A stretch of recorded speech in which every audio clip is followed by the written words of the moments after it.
Hi everyone, Ed here for our usual Friday session. I hope that you're all well. I am here. It's been a busy week covering some subject. We're going to end up covering some subjects that have cropped up this week. Particularly one of our old favourites, JobKeeper, has reappeared. We'll talk about that as we go through the session. I'm also going to spend a bit of time talking to you about this concept of the end of the office. There seems to be quite a lot of thinking about that in the media. I know that clients are starting to be concerned about what that means for them, any leases they have. It doesn't apply to every business, of course, but particularly office-based businesses and people working from home, what they should do about that. I think there are some risks and costs that perhaps people have been missing that I want to talk to you about. Then I'm briefly going to talk about IR reform. There was some rumbling in the week on that. And I think it's another one of those ones. I think when you're in receipt of so much information at the moment, you can be worried about what's changing and what isn't. And I'll try and make some sense of things that you might have read in newspapers. And then finally, we'll go on to our very own Stig to get some questions at the end of it. And we'll go through that. So, JobKeeper. One final thing. We might talk a bit about Victoria as well and what's going on there. JobKeeper. What you may have seen during the week was on Monday, I think it was, that JobKeeper 2.0 was passed into legislation. You could well have been forgiven for thinking it already had done, just the way these things get announced, and including having an advertising campaign from the government gave the impression that JobKeeper 2.0 was already here. It wasn't officially until Monday, and it was always subject to the twists and turns that go through the legislative process to working out what on earth it was going to say. And it says quite a lot. It's not easy, and I will go through that in a moment. I just want to go through a bit of a kind of history to JobKeeper, though, without being too tortured in it, just to get us up to speed as to where we are, because I think there are various steps that you may well have missed with JobKeeper. And in any event, even if you're a JobKeeper expert, I think it merits a quick recap just so that we all know that we're up to speed. I say my usual caveat before launching into that I am not your accountant. I'm not even an accountant. I am a workplace relations specialist. So much of JobKeeper sits at that nexus between financial support and employment relations, because it relates to your employees ultimately. So where relevant, I'll flag that I think if you need specialist advice from your accountant, you should go and get it. I'm telling you information that I'm reading rather than necessarily advising on financial aspects of JobKeeper. So remember, there was JobKeeper 1.0, as it's now become known, which is the JobKeeper that we are on and you guys may be on for your business. And that was the melee of questions around what does projections of 30% reduction in turnover mean? When did you measure it? How did you work out whether someone was a regular and systematic casual? When did they start work for you? Did they qualify? Were they eligible? All of that melee of stuff that in truth, you'll have worked through most of those questions by now, because you will either be getting JobKeeper or you won't. There's a risk, of course, that you could have applied for JobKeeper and you didn't, because you were scared off by it or you misassumed something about the eligibility rules. And I suppose in that case you could apply for the final couple of September fortnights in order to get some money for that, but that's going to be a small number of you. The reality is if you're on JobKeeper, you're going to be on JobKeeper 1.0, you probably already are. They then snuck into the back of JobKeeper this thing that I've called JobKeeper 1.5, and I'm banging the drum weekly on here at the moment to say, be really conscious. It may be that you are entitled to a higher amount of JobKeeper than you are currently receiving, or you may be entitled to have more eligible employees on JobKeeper, because a few weeks back now, the goalpost shifted. Where previously you had to be a regular and systematic casual for 12 months or a permanent employee employed by the 1st of March 2020. The 1st of March 2020 being the key date. And that meant that a lot of people, we heard a lot of questions about people having starting work on the 3rd of March. What happens if they were sort of regular and sort of systematic? How do you translate that? All sorts of issues about that. A few weeks ago, they moved the goalposts to say, actually, for the August fortnights and the September fortnights, you could be employed from between the 1st of March and the 1st of July. So if you started as a permanent employee between the 1st of March and 1st of July, you could be added to JobKeeper. And if you were a regular and systematic casual for 12 months up to the 1st of July, you could be added. And those that may, for some businesses, be a really significant change. I know it was a huge change for us here. We had the best part of 70 employees employed during that period that we were able to add to JobKeeper to provide subsidy to them. So it was a big thing for us, and it may be for others of you. So watch out, have a look. The August fortnights are now closed, but it may be that you've got additional people that might be eligible for the September fortnights. If, as I said, if you need specific advice on that, obviously go and speak to your accountant about it. But from a workplace relations perspective, have a look at when those employees started work for you. Then JobKeeper 2.0. So that, as I say, was passed into legislation on Monday. It hasn't kicked in yet. It doesn't kick in until the end of September, beginning of October.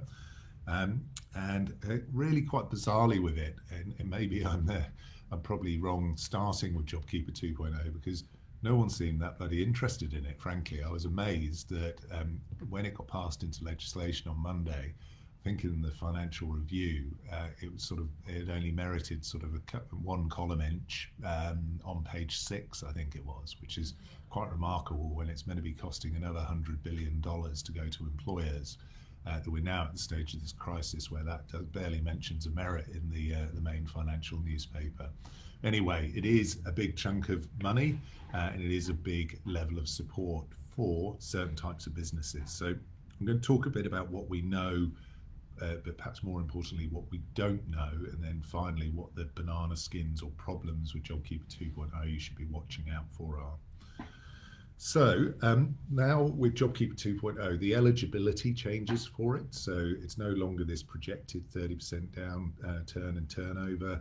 You now need to have suffered 30% reduction in turnover for the September quarter to initially qualify. So that's the quarter ending the end of September. So you'll need to speak to your accountant about whether you have suffered that particular level of turnover. It's not, as it was first suggested, it was going to be a turnover test relating to 2 quarters. They reduced it just to that September quarter for the initial period of JobKeeper 2.0, and then they'll look again at the December quarter to see if you get it from January to March. So you need to have a chat to your accountant about that. There's also a bit of confusion about which employees are eligible. Now, in doing some research on JobKeeper 2.0, I've read various blogs, particularly with some pretty well-regarded and top-level law firms who I think have got this wrong. They've confused JobKeeper 1.5 and JobKeeper 2.0, thinking that the 1st of July date is the eligibility test. So we've got to work through this and work out, and we'll get some. You remember last time there came out a series of explanatory notes to see about the employee eligibility test. So watch this space on that. What we do know is there's going to be some tiered payments. Initially, all of it's going to be less than the $1,500 a fortnight that people are currently on, regardless of their hours of work. It's immediately, as at the end of September, beginning October, it's going to go down to $1,200 a fortnight, or $750 if you've done if you're less than 20 hours of work a week. And then at the beginning of January, it'll go down again to $1,000 and $650. So there's some sums of money changes as well that you'll need to be aware of. But otherwise, it largely works the same for those businesses that qualify. One of the big changes, though, is the question of directions, and this is really our field of expertise here. You remember that JobKeeper 1.0 gave employers a really high level of rights against their employees, where they could stand them down, they could shift their hours and days of work, they could even shift their location of work and their duties, subject to certain requirements on consultation, but they could do it basically unilaterally. They could also send them on annual leave, subject to leaving them with a couple of weeks of leave in the bank. So it gave these employers, us employers, a a really high degree of rights that they never had before. And there was a lot of debate about whether employers would get to keep those rights even if they fell off the JobKeeper wagon, so to speak. We are an employer that has now fallen off the JobKeeper wagon. We won't get JobKeeper 2.0. And we were therefore watching with interest to see whether we'd keep those employer rights though. And what has been said is that you need to have suffered a 10% reduction in your turnover for that September quarter to keep some form of right on the JobKeeper enabled directions.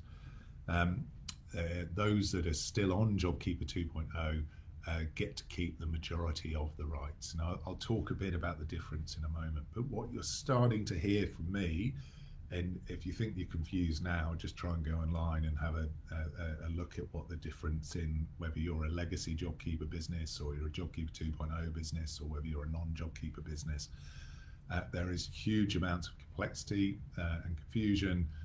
Remembering that mantra that I bang on about on here, which is to always try and communicate in a clear, consistent and concise way. JobKeeper 2.0 just isn't that. It's big, fat, complex, messy.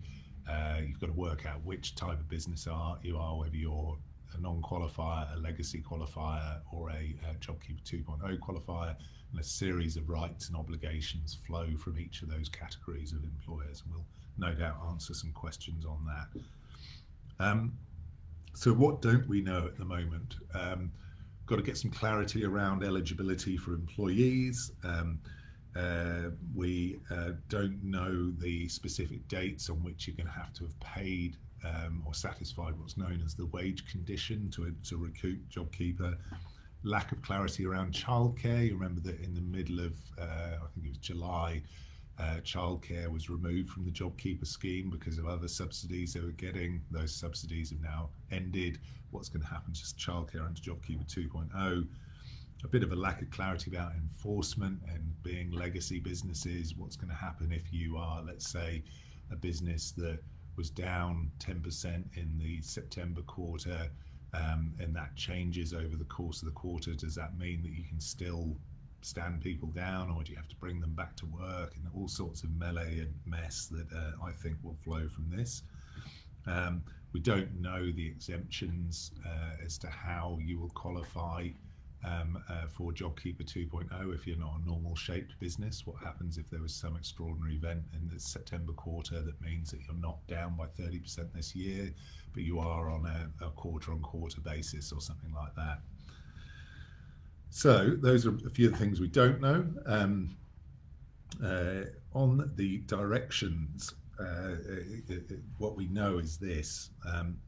You can, if you're a JobKeeper 2.0 business, still stand people down. If you're a legacy business, you can only stand them down to 60% of their hours. That's a big change. You can change the days and times of your employees' work if you're a JobKeeper 2.0 business. If you're a legacy business, you can, but they can't work less than 2 hours in succession. You can change the location, whether you're a JobKeeper 2.0 business or a legacy business. And you can change the duties, whether you're a legacy business or a JobKeeper 2.0 business. You can't you can't enforce people to go on annual leave anymore. And generally speaking, for all JobKeeper 2.0 and legacy businesses, these JobKeeper enabled directions, suddenly you need a 7-day consultation period rather than the shorter period that was previously in place. So there's a lot there, guys, a lot. We'll answer some questions on it, I'm sure, and I'm sorry that it's so confusing. It is a frustration. Confusion doesn't breed certainty and doesn't breed confidence in the business community, but there is a lot of information there to digest. What are the pitfalls? A couple of flags to put in the air for you even at this stage. So bear in mind that the way in which you'll work out if you're eligible for JobKeeper 2.0 is through your September quarter BAS information, and the requirement to calculate that is going to be earlier than your October. BAS is due in October, so you're going to have to do your calculations through your bookkeeper or accountant earlier than you might otherwise. You've got the same risk that we previously had of signing off a load of people as long-term casuals and then finding that because you've just admitted you employ long-term casuals, you actually owe them annual leave and sick pay and things like that under the Rosato decision. There are eligibility issues that are going to crop up. And then there's going to be all sorts of HR, employment relations issues with people that, do you need to, who people are on JobKeeper 1.0 at the moment, do you need to bring them back to work? What happens if you're not sure if you qualify? How is the intersection between, or the cross-section between, crossroads between 1.0 and 2.0 going to work? So there's a lot of mess, guys, and we'll try and work our way through that for you now. So, moving on from JobKeeper 2.0, we will come back to it in questions, but if the newspaper's right, you're not interested in it anyway, so maybe we won't come to it. I've just been prattling on about the confusion of it for no reason, but I'm going to talk about something that you might be more interested in and seems to be ringing some bells for people in those that we're speaking to, which is this concept that office work has ended or has changed seismically and will never go back to the same way.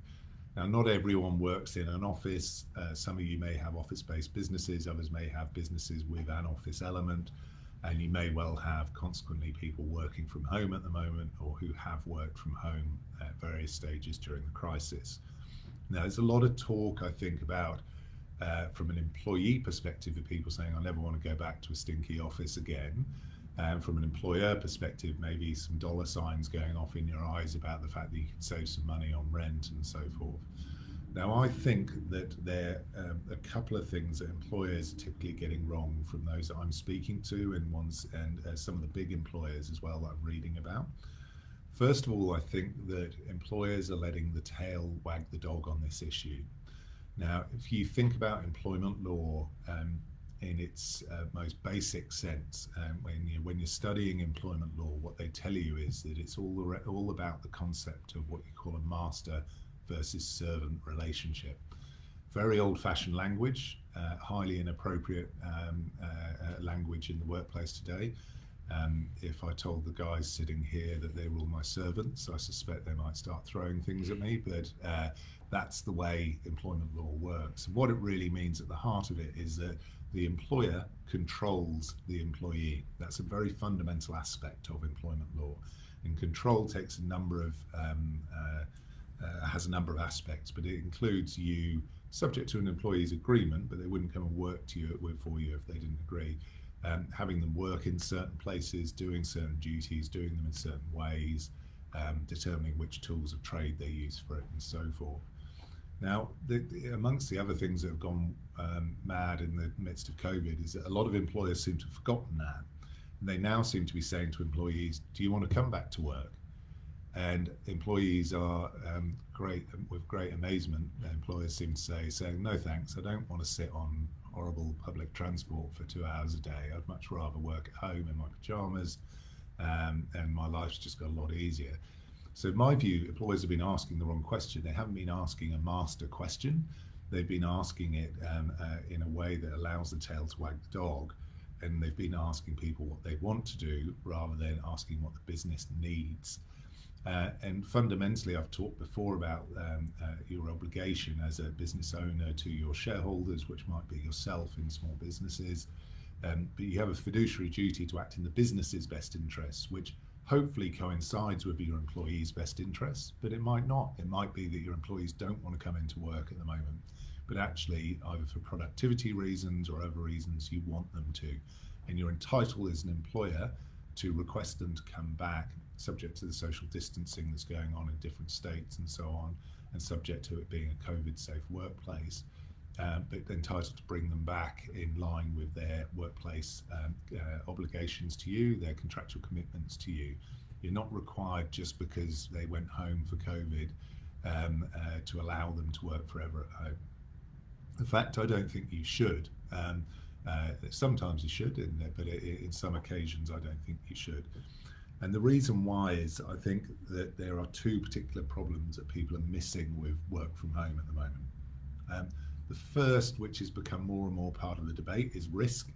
So as soon as you say yes to someone working from home, their home becomes your workplace, for which you are liable for any injuries that they're suffering in that workplace. That's your health and safety obligation.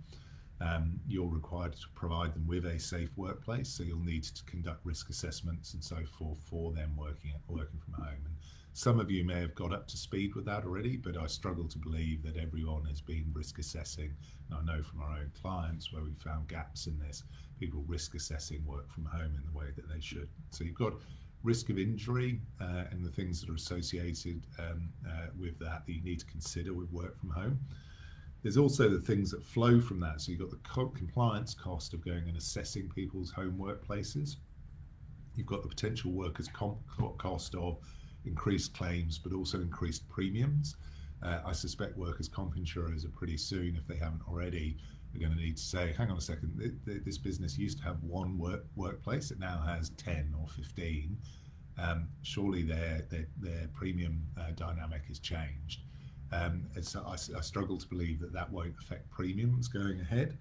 And then finally, I think you're going to end up, and this is spilling into the other problem with work from home, is that where you have health and safety needs, you're going to end up spending money on extra equipment for your employees working from home. And that's to some degree the hidden cost, I think, of working from home. So most of you will already have a space for the employee to work in the office, which is where they were before, and you may be coming to some arrangement that they can work all or some of their time from home.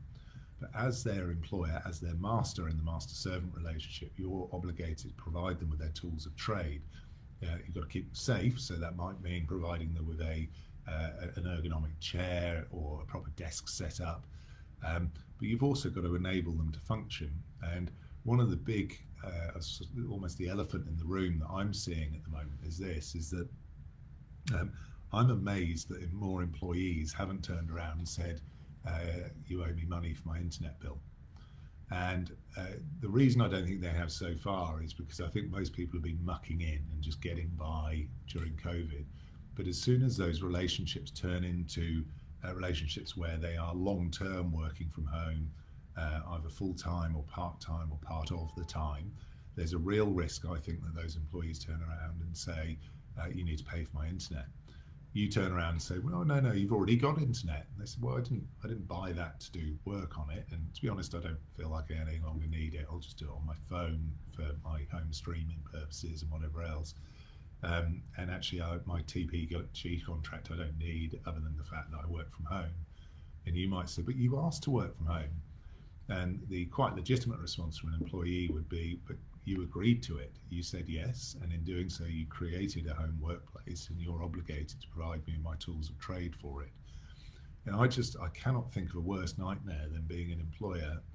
In our case, we've got about 900 people. I'd hate to think that I was going to be responsible for coordinating 900 home internet plans and having some sort of legal liability for them, let alone the day-to-day cost. But all of those sorts of issues just haven't really bubbled out yet. I'm sort of amazed by the way that big landlords haven't managed to put together a decent scare campaign in the media to say, guys, you don't seem to realise this whole work from home resolution comes with a cost. It's not cost neutral unless you're saving money on your office space. If you've got a space for the employee at work and you're having to pay for them to work from home as well, you're about to get whacked with a big lump of money at a time where you frankly don't need it, the burden of any extra cost. So some of you might have questions about that. I know I spoke about it yesterday on a webinar to a group, and I think a lot of people were surprised to say, oh crikey, I might have a hidden cost, and I might end up thinking I was going to save money and have great staff engagement and retention, but actually the tail has wagged the dog, and I'm going to end up with a big bill for all sorts of things like chairs and IT and internet and so forth that I didn't know I was going to. So there's a bit about the end of the office. IR reform I'm going to talk about briefly. I always urge people to sort of read the newspapers on IR reform with care. There's so much preliminary debate that goes on in industrial relations reform. You might know that there's been a committee that's meant to be sort of bipartisan or bipartisan, just sitting down and talking about how industrial relations should change. I've been quite cynical about that committee, to be honest. I think that they're talking a lot about big business problems, not much about small business problems. They've just released their report on it, and a sort of classic red tapey governmental response to it all, and these things really frustrate me, I have to say. But they basically said, look, the system's so crap that the only way we're going to solve it is by having what they call RegTech, regulatory technology, which is actually going to help small businesses understand their obligations. So instead of actually solving the system, they're doing this thing that I see a lot of more old-fashioned businesses do, and they think that there's some sort of mythical unicorny technology thing out there that solves problems. You can just somehow plug it in and miraculously no one will ever underpay wages again. So instead of actually going back to the root cause of the problem, which is a series of overly complex legislation, modern awards, and solving that problem, they say, let's put a technology veneer over it and that will solve it. I've never seen technology be successful in that way, frankly. That's not how technology works. I think everyone thinks there's a group of sort of people with massive brains driving around in Teslas in Silicon Valley that can just magically create technology that solves these problems. You've actually got to go back to the problem itself and solve it. Technology can facilitate that solution, but you've got to go to the root cause of the problem to solve it, which is the modern award system's broken for small business and it doesn't work. So don't expect any changes soon. There'll be lots of debate about that, and a group of people that are not business people sitting in a room saying there should be a technology solution seem like a pretty unlikely group to actually solve that. The second aspect of it is that the Fair Work Commission came out during the week and said that they suggested more flexibility in awards, which seems to have been something that's been well received by people. And I think there was a 12-page draft clause to amend awards. Again, missing the point, to be honest. That level of complexity only shows how rigid the system is. The system does not work in modern workplaces that might have been affected by the coronavirus crisis, but also might have more and more impacts like this in the future, where we need flexibility. We don't need rigidity, which is what the current system provides. So there's a lot going on which is not really new news to say that the current system doesn't work, but I don't foresee any imminent changes to that are actually going to help you out as small business owners. So that's stuff on IR reform. Just finally on Victoria, I'm not a news service here, and I can't tell you what's going through Daniel Andrews' mind, but what I am doing here for our business is preparing for the worst, as I always have been, and I'm staying true to that. My expectation is therefore that they're going to have some form of extension of their current lockdown process, and I'm trying to make sure I'm prepared for the fact that we're going to have a group of people that are going to be stuck at home, which operationally will mean that they might not change things much, but with my hat on as an employer and someone that cares about our people, I'm very worried about them being stuck at home and what that does to them psychologically, and we're trying to do things here in the business to help keep them engaged and as optimistic as can be going through that time. But let's watch this space and see what happens. At the moment, there's some talk about, rumour about some form of traffic light system by which Victorian businesses might be able to reopen. But amongst all the other complexity, that just sounds a bit of a worry to me, just trying to work out JobKeeper 2.0, let alone trying to distill yet another traffic light system which tells you how you're going to operate. But let's not speculate until we see something over the course of the weekend. So that is it from me in terms of my chat. Stewie, over to you in terms of some questions, please. Ed, a couple of comments to start. Wayne says, is that the COVID bat behind you? It is, Wayne. Yeah, everyone mocks my fancy piece of artwork. I thought it was quite sort of cool and showed me to be a multifaceted cultural guy. Yes, it is the COVID bat, as it's become known. And this comment from Karen. Oh, Ed. After spending lots of time with your staff this week, I thank you. A casual on JobKeeper refusing work says she can stay at home and keep getting paid! ! Oh, Karen, I feel for you. You're not the first person to suffer that. It won't be the last with JobKeeper 2.0. You know what? That gives me a good reminder to use that mantra that I hope we're all starting to use in our business, which is kind of don't bury your head in the JobKeeper sand. If you've got some difficult decisions about who you actually need to do work and when, don't wait for JobKeeper to end to make those decisions.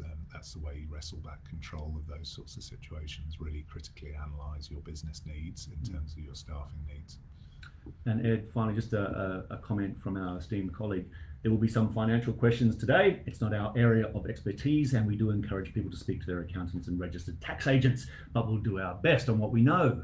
Great, yeah, we will. And in that sense, I suppose we're as a business getting to grips with the rules as we understand, or the legislation as we understand. So really, we're just telling you providing resources to what you might find online yourself. If you need specific advice from your accountant, please go and grab that. Thanks, Ed. And just to kick it off, this from Rory. Can you define legacy JobKeeper for me? I can try. So legacy JobKeeper, and this is something we're having to work out ourselves, is that if you are a business currently on JobKeeper, you're getting JobKeeper 1.0. That you are then able to access or become a legacy JobKeeper business if for the quarter up to the end of September your GST turnover is down by 10%, but not by the 30% that would be needed to become a JobKeeper 2.0 business. What does that mean for you? It doesn't mean that you get any financial benefit. And this is a classic one. There's really quite a muddle here. On the one hand, it's a financial question, and you're needing to know if you're a legacy business by having the 10% reduction in turnover. But the consequence of being a legacy business is really an employment relations consequence, which is if you are a legacy business, then you get the access to certain JobKeeper enabled directions. Which means that you can manage your staff in certain ways that you're not normally allowed to do. The classic one is that you can stand people down unilaterally, albeit that what that actually means as a legacy employer is you cannot remove more than 40% of someone's time that they were working for you prior to the 1st of March 2020. So you can only do a 40% hour reduction, and there are certain extra notice requirements about that. Now, what does that mean? Sorry, I know I'm extending beyond the boundaries of the question. One of the areas or the pitfalls that we're going to see regularly is that you are perhaps JobKeeper 1.0 business. You must be if you're going to end up being a legacy business. And maybe you've got some employees that are fully stood down at the moment. Maybe they're 38 hours a week. But they're not doing any work for you. They were doing 38 hours a week before the 1st of March, but currently all you're doing is handing over to them $1,500 a fortnight to sit at home. Now, as at the end of September, JobKeeper 1.0 finishes. So in principle, they are no longer stood down. And the day after, you've got to work out whether you are a legacy JobKeeper business, in which case you would be able to bring them back for anything over 60% of their ordinary hours, anything over 60% of 38 hours. You couldn't carry on keeping them on 0 hours. You'd have to bring them back for at least 60%, which you might be saying, I'm sorry, is unpalatable to me. I don't have the money because you're not getting any JobKeeper anymore. So you're being now told you have to switch them back on as an employee, essentially, for at least 60% of their time, and you're going to have to fund that.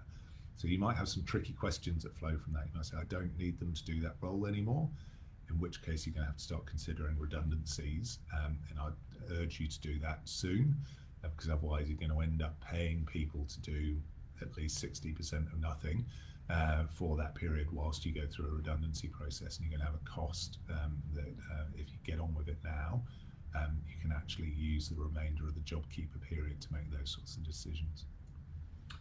And Ed, this one keeps popping up from week to week, this time from Louise. We're in the process of a business sale and a number of our staff are transferring to the new owner.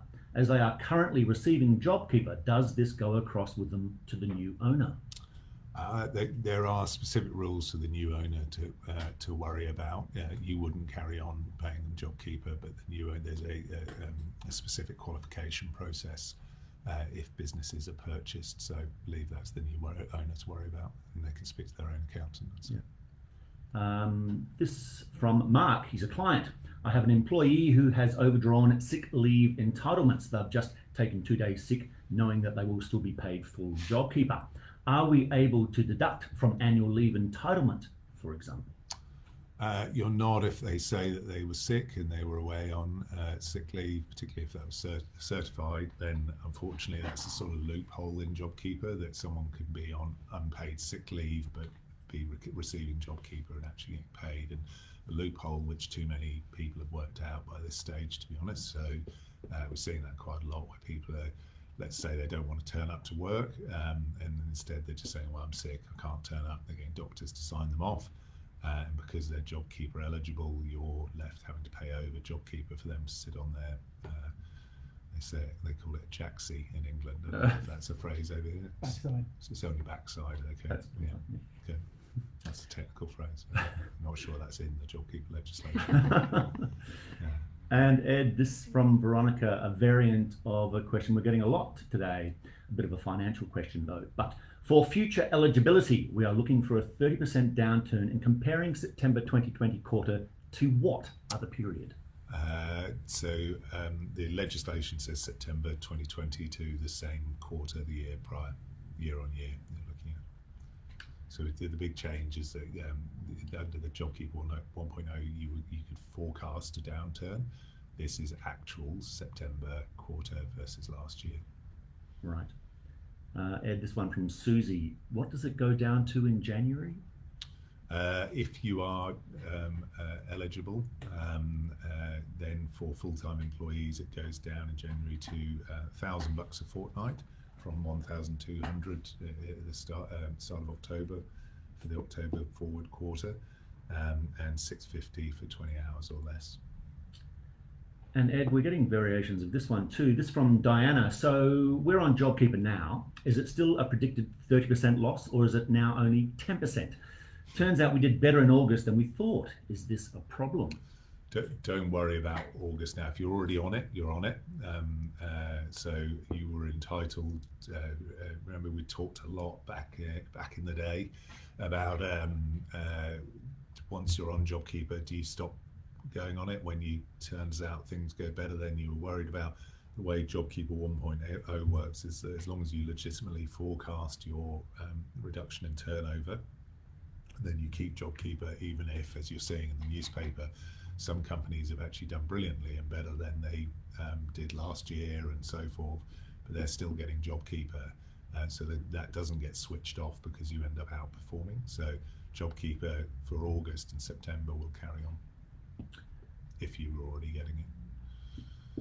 Ed, Pam asks this. Where would we find more information on the Rosato decision and eligibility for casuals' entitlement to paid leave? It talks of retrospective. Does that include casuals that are no longer employed? How retrospective is this? Yeah, no, it's spot on. It's a mess at the moment. In theory, you are retrospectively liable for your casuals, including those that are no longer employed. There's a limitation period on how far you can go back for claims, which is typically 6 years. So in theory, there's a 6-year back pay issue for current and ex-employees who are casuals falling within the Rosato decision. There'll be, I'm sure, a blog on our website to have a look at what that means. It's a pretty technical issue, though. You want to really start to understand whether you should be properly categorising people as Rosato casuals. And also importantly, you need to understand what your financial position is. And again, I'd urge you to speak to your accountants. It may be that you're needing to provision in your accounts for a liability, even if you're not paying back those employees at this stage. So my position has been in general that I wouldn't be rushing to paying back those employees, because This is going through the High Court and it'll take some time to do that. You might have employees that are wise to what's going on coming to you and saying you owe me money, and technically you do at the moment, but what you would be saying to them is it may well be the case that I do, but we're waiting to see what the High Court decision says, and we'll obviously abide by the law as to whatever is said after that. Now they're going to struggle to accelerate payment any quicker than that. They might have a crack at trying to sue you, but you'd frankly be going to court and saying, can I wait for the decision on Risotto, please? And I think everyone would say yes. So the reality is I wouldn't rush to paying people back until the High Court decisions have been concluded, which won't be until next year. And Jackie needs a little recap on what you were mentioning a little earlier. She asks, can you request that if employees want to work from home, they have to supply their own equipment and pay for their own internet if they have an office or a desk set up? Good question, Jack. That's sort of what we've done during COVID, and to some degree what we'll carry on with. And I think a lot of employers are quite surprised when I've been saying this, because they're saying, well, I've got them set up here and they're just choosing to work from home. That's up to them. That's when this master servant thing comes back in. So it might feel like as an employer you're just allowing someone to do it, but in reality what you're doing is agreeing to it, and you're agreeing therefore for that home space being their workspace. Now I suppose you could say to them, you cannot work from home unless you have the equipment at home to do it. If the answer is I don't, can you buy it for me? You might say, well, okay, then you need to come back into the office. I'm not buying equipment for you. But if you're going to allow them to work from home, you agreed for them to do it, then there is a risk. And well, first of all, an obligation to make sure they're safe in doing so. So you couldn't just let them sit on a beanbag with a laptop on their lap, because it might result in workplace injuries. But second to that, you might end up with some mess in the future about, well, you know what, you guys, I've been using much more data than my allowance because of work, and you guys have got to provide me with expenses related to my work. That's what my contract says, so you need to pay for my internet or some of it, and so forth. So it's a bit of a minefield. The best I can suggest at the moment is to get some clearer advice on it and make sure your policies relating to flexible work or home work are very clear. Ed, this one from Christine with a few people following it. With JobKeeper 2, how do we classify our employees on maternity leave as they have not worked at all? Are they entitled to payment at all? If so, would it be part-time rate or full-time rate? So if they're on maternity leave but not receiving some parental leave benefit and therefore a JobKeeper, so you're looking at the basis upon which they are employed, which underlies their maternity leave. So what does their contract say? They would be full-time or part-time based upon whatever their engagement is, even though they're on leave. And a thorny issue for Joanne. We have an employee who is just not coming to work and saying they are sick. They are not providing a certificate, but as they are a JobKeeper, they still get $1,500. Can we do anything about this? You can, if they're not providing a certificate and you've got a policy in place with regards to when they're meant to provide that and so forth, then you could start escalating that into a disciplinary process. It's not going to be a particularly rapid process. You'd have to invite them to meetings and so forth. But if they're simply refusing to engage with you and the proper sickness process, then you could end up disciplining and potentially even dismissing someone in due course. But you don't do that at the click of fingers. Unfortunately, you have to go through a due process. From Greg and Bernie in Cairns. Hi Ed. Who is liable to repay the overpayment of JobKeeper claimed in respect of an employee who was on maternity leave when the employer knew the employee was on maternity leave at the time? So the employee has received both. Okay, so if they're on maternity leave and they were receiving some form of parental pay benefit and therefore shouldn't have got JobKeeper, technically speaking, you signed a form saying that this is an eligible employee and I want money for them. So in principle, you guys, it's now in the employee's hands. So what I'd do, just for belt and braces, is flag it with the ATO and say that this is what's happened, what do you want me to do about it? I suspect in the context of it, they're not going to ask you to do much, but I don't know, to be honest. I'd go and ask them, and then if they say pay it back, then you'll need to go to the employee and ask for the money back. You couldn't just take it off them in their future pay, by the way. That would be an unlawful deduction of wages. You have to get their permission. Okay. Thanks, Ed. This is from Jenny. Hi, Ed. I have an employee working from home who seems to have suddenly developed a back and neck issue and is off to see the physio. I'm worried that he will try and blame it on his workplace setup, which is really just his home office or couch for all I know. Am I liable in this situation? Potentially, yes, unfortunately, that you've got an obligation if they've been working from home and that's been the arrangement with you. You've got the obligation to provide a safe place of work, and that would involve going through a process of doing a risk assessment, either by having an expert visit them or having them go through a remote assessment. If that hasn't been done and that employee has been working in a way that is unsafe, even though it might not been on your instruction, but it's been essentially under your watch, even though you can't see him, then there is a risk that you end up with a workers' comp claim. Yeah. And this from Julie, regarding alternative rules for JobKeeper 2.0, do they exist this time around? I think they will. I've not seen anything that expressly says that, but I think they're going to have to fiddle around with how those alternative rules work, and you'll remember that they're all to do with when you started your business and whether your business was purchased and so on. They're going to have to shift some dates around to make sure that those alternative rules are effective for JobKeeper 2.0. This from Kathy from Cheeky Monkeys. Have you heard any whispers what the government may be doing to assist childcare businesses after the 27th of September? This is the date we are cut off from any assistance. Why has childcare been targeted when we are classed as an essential service? We're down over 50% in attendance still at this stage, and after this date I will need to reduce staff. Such a waste after spending 6 months with JobKeeper to save their jobs, and now I'll need to let them go. It's so sad. Yeah, it is very sad. Cheeky Monkeys, good to hear from you again.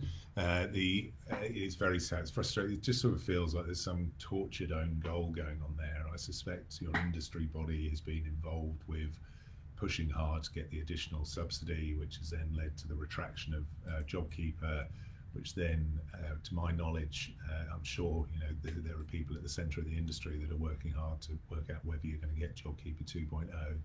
But at the moment, you do feel a little bit exposed, but you're not the first person to ask it. And if you're asking me, then other people will be asking in the corridors of power as well. And we should hear something soon, I'd say. But I can't believe anyone's intention is to disadvantage such an important service in our lives. This is from Caroline. I have a staff member who I would have loved to have kept, but he was on a partner visa. His permanent visa has now come through. Could I get him back now on JobKeeper? Potentially, depending a bit on how long they were away from work, and you're essentially re-employing them, needing to check JobKeeper eligibility rules. Maybe they're going to be eligible for 2.0 anyway. So yes, potentially. You need to check the eligibility stuff with your accountant. A fairly broad one from Shona. How does JobKeeper and maternity leave work? So you can't basically double dip is the basic principle. You can't get maternity pay or some sort of parental pay and JobKeeper. So you need to declare that you are receiving that pay to your employer so that they didn't go away and provide you with JobKeeper as well. Time for one more? Sure. This from Deb. Hi guys, how do we determine what JobKeeper 2.0 level an employee will be if they were on annual leave for the whole of February? She's a part-time employee. So it will be based upon their contractual arrangement. If they were on variable hours, I suspect we'll get some guidance on averaging or something like that, but typically it'll be on their contractual arrangement. If they were on 15 hours a week, then they're going to be on a lower amount. That will be the way that will work. A couple of comments? Only nice ones, as usual, please. I'm a bit fragile, but don't need any kicks out of the proverbial at this stage. These are brilliant. JC says, thank you, Ed. Your generosity in providing these webinars and seminars is greatly appreciated. Thank you, JC. And then I'll skip to this one from Wayne. Thanks, Ed. Happy Father's Day to all the dads for Sunday. That's good. Good. I hope that my children remember Wayne, just as you have, but we shall see. So thank you guys. Happy Father's Day, and see you next week. Please keep asking questions on here. We've got our advisors. Then finally, just before we go, have a look online, have a look on our website. I think the link's been provided as well to our JobKeeper 2.0 guide, which is available to you all for free. Cheers.